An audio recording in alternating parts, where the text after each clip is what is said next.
क्या जिस तीसरे विश्व युद्ध से बचने की पूरी दुनिया ने कोशिश की, अब वो रूस यूक्रेन जंग से शुरू हो चुका है? ये सवाल इसलिए क्योंकि जो ट्रंप रूस यूक्रेन जंग को चुटकियों में खत्म करने का दावा कर रहे थे, वो ट्रंप ही अब रूस और पुतिन को धमकाते हुए कह रहे हैं कि अमेरिका और नेटो देश मिलकर कुछ बड़ा करने वाले हैं। और पुतिन के पास 48 घंटे हैं कि वो लंबी और खूनी जंग करना चाहते हैं या फिर यूक्रेन के साथ युद्ध विराम।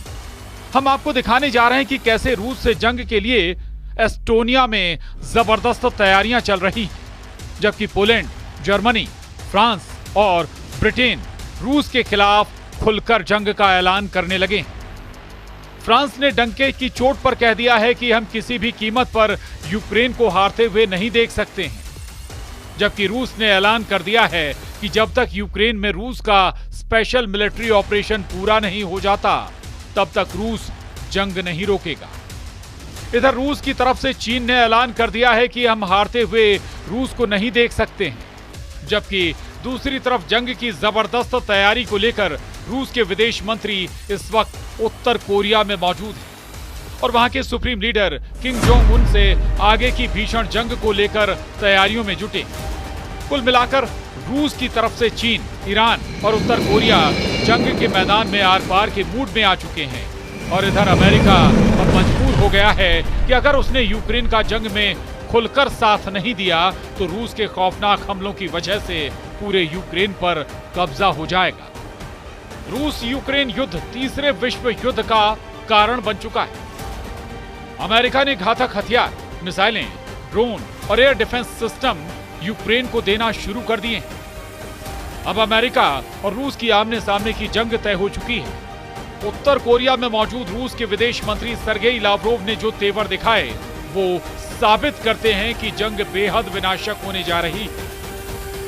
जिस रफ्तार से इस वक्त रूसी सेना यूक्रेन के 5 प्रांतों यानी बड़े इलाकों पर अंधाधुंध हमले कर रही है, उससे साबित होता है कि रूस ने अपने स्पेशल मिलिट्री ऑपरेशन बेहद तेज कर दिए हैं।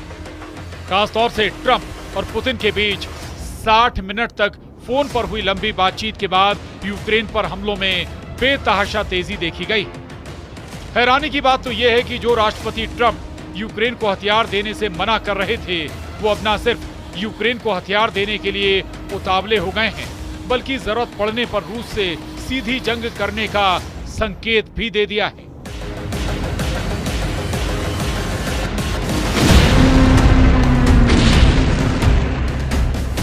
सबसे पहले आप ये जान लीजिए, आखिर इस वक्त रूस के हमलों में ऐसा क्या है कि अब अमेरिका और फ्रांस जैसे देश रूस से सीधी जंग करने का ऐलान करने लगे। इन्हीं धमकियों को देखने के बाद अब रूस की तरफ से यूक्रेन पर 10 गुना हमले बढ़ चुके हैं। पिछले 36 घंटों से रूसी हमलों ने यूक्रेन की राजधानी कीव में कोहराम मचा दिया है। यूक्रेनी राष्ट्रपति वोलोदिमीर जेलेंस्की ने रूस पर 18 मिसाइलें और लगभग 400 हमलावर ड्रोन दागने का आरोप लगाया। ये हमला ज्यादातर कीव और आसपास के इलाकों को निशाना बनाकर किया गया और लगभग 10 घंटे तक चले। पिछले 18 घंटे में ही कीव में रूसी हमले में 2 से ज्यादा लोगों की मौत हो चुकी है और 16 से ज्यादा घायल।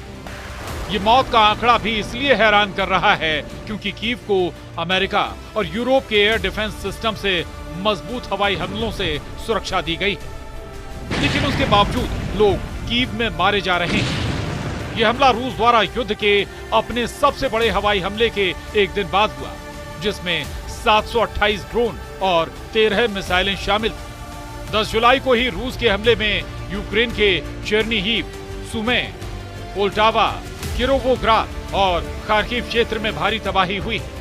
वहीं रूसी रक्षा मंत्रालय का दावा है कि उसकी सेना ने काला सागर, बेलगोरोड, कुर्स्क, क्रीमिया और पेंजा के ऊपर 17 यूक्रेनी ड्रोनों को रोका था।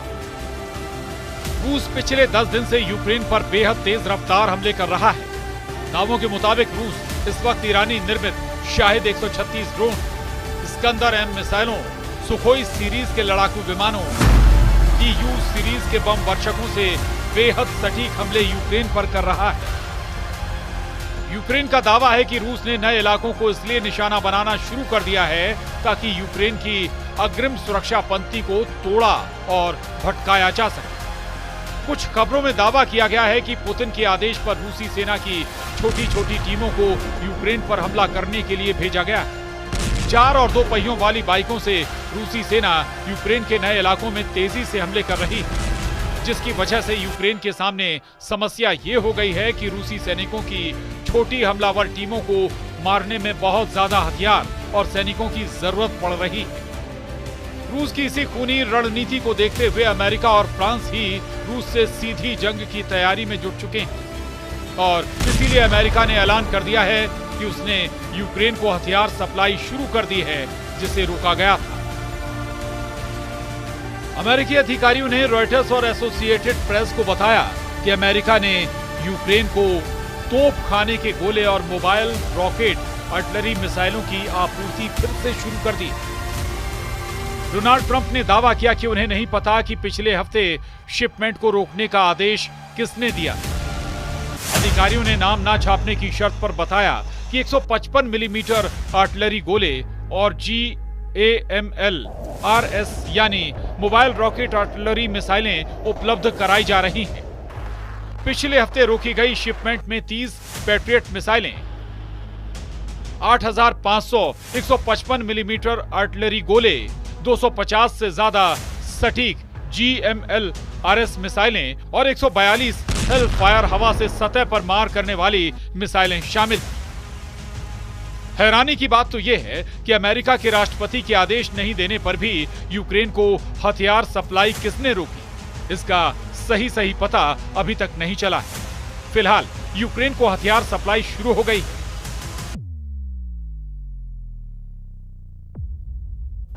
राष्ट्रपति पुतिन जैसे सख्त जुनूनी नेता ने यूक्रेन में अब तक 4 प्रांतों पर अपना कंट्रोल कर लिया है।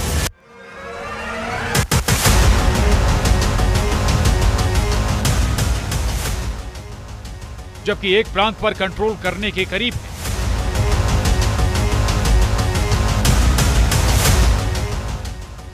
ताजा आंकड़ों के मुताबिक रूस सेना 27% इलाका यूक्रेन का जीत चुकी है, जिसमें यूक्रेन का वो इलाका भी जिसे यूक्रेन का सफेद सोना कहा जाता है। ताजा जानकारी के मुताबिक इस वक्त रूस की स्कंदर-M मिसाइलों ने यूक्रेन के चीथड़े उड़ाकर रख दिए हैं, जबकि राष्ट्रपति जेलेंस्की रूस से आखिरी जंग करने के लिए नेटो देशों से आखिरी जोर लगाने की गुहार लगा चुके हैं। हेग में नेटो समिट के दौरान जेलेंस्की और ट्रंप के बीच 50 मिनट की मीटिंग हुई थी, जबकि नेटो के 32 देशों ने मीटिंग में रूस से अगले 10 साल तक जंग का प्लान बनाया। इस नेटो तैयारी की ही वजह से रूस को परमाणु युद्ध के लिए मजबूर करना शुरू कर दिया है। रूस के विदेश मंत्री सर्गेई लावरोव ने एटम बम से तीसरे विश्व युद्ध को लेकर जो प्रलयकारी चेतावनी दी है, रूसी विदेश मंत्री सर्गेई लावरोव ने एक नई चेतावनी जारी की है कि परमाणु प्रलय घड़ी आधी रात के करीब आ रही है और तीसरे विश्व युद्ध की आम चर्चा हो रही है। लावरोव ने दावा किया कि रूस ऐसी परमाणु तबाही से बचने के लिए काम कर रहा है और राष्ट्रपति डोनाल्ड ट्रंप की सामान्य बुद्धि की इसलिए प्रशंसा कर रहा है ताकि अमेरिका और नेटो परमाणु तबाही से बच सकें। रूस की सरकारी ताश समाचार एजेंसी के अनुसार तुर्कमेनिस्तान के विदेश मंत्रालय में एक भाषण में लावरोव ने कहा, वैश्विक सुरक्षा शायद आज सबसे महत्वपूर्ण मुद्दा है, खासकर जब कुख्यात परमाणु प्रलय घड़ी आधी रात की ओर बढ़ रही है। ऐसी स्थिति को रोकना आवश्यक है और हम तबाही को रोकने के प्रयासों में सक्रिय रूप से लगे हुए हैं। यानी विदेश मंत्री सर्गेई लावरोव ने रूस के दुश्मनों को स्पष्ट संदेश दे दिया है कि अगर रूस को घेरने और दबाने की कोशिश करोगे तो आधी रात में टिक टिक करने वाली परमाणु घड़ी दुनिया में विनाश ला सकती है। हम पिछले लगभग 4 सालों से देख रहे हैं कि रूस अपने दम पर यूक्रेन समेत नेटो के 32 देशों से जंग कर रहा है, लेकिन हैरानी की बात तो यह है कि अमेरिका यूक्रेन को जंग नहीं जिता पा रहा। सबसे बड़ी बात तो यह है कि फ्रांस, जर्मनी, ब्रिटेन और अमेरिका की तरफ से यूक्रेन को मिले अरबों डॉलर के हथियार रूस के हमलों के सामने नाकाम हो गए। ऐसे हालात में जर्मनी और ब्रिटेन दो ऐसे देश हैं जो रूस को हर हाल में जंग हराने पर आमादा है।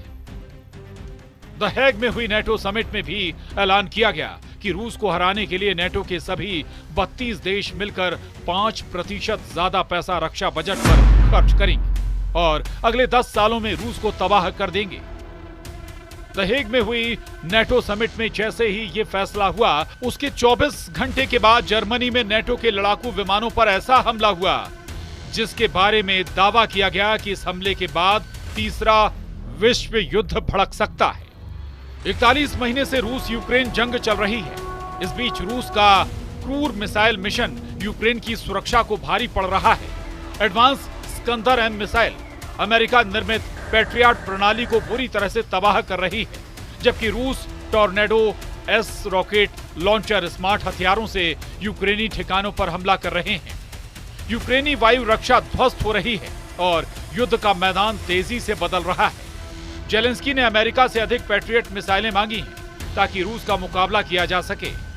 अब ऐसे हालात में यूक्रेन के दक्षिणी क्षेत्र खेरसोन में रूसी हवाई हमलों ने कोहराम मचा दिया है। खेरसोन के गवर्नर अलेक्सांद्र प्रोकोडिन ने बताया कि रूसी सैनिकों ने पूर्वी यूक्रेन के डोनेस्क क्षेत्र में शिवचेंको गांव पर नियंत्रण कर लिया है, जो लिथियम भंडार के करीब है। रूसी रक्षा मंत्रालय के मुताबिक रूसी सैनिकों ने डोनेस्क में नोवोसिर्किव्का की बस्ती पर भी कंट्रोल कर लिया है।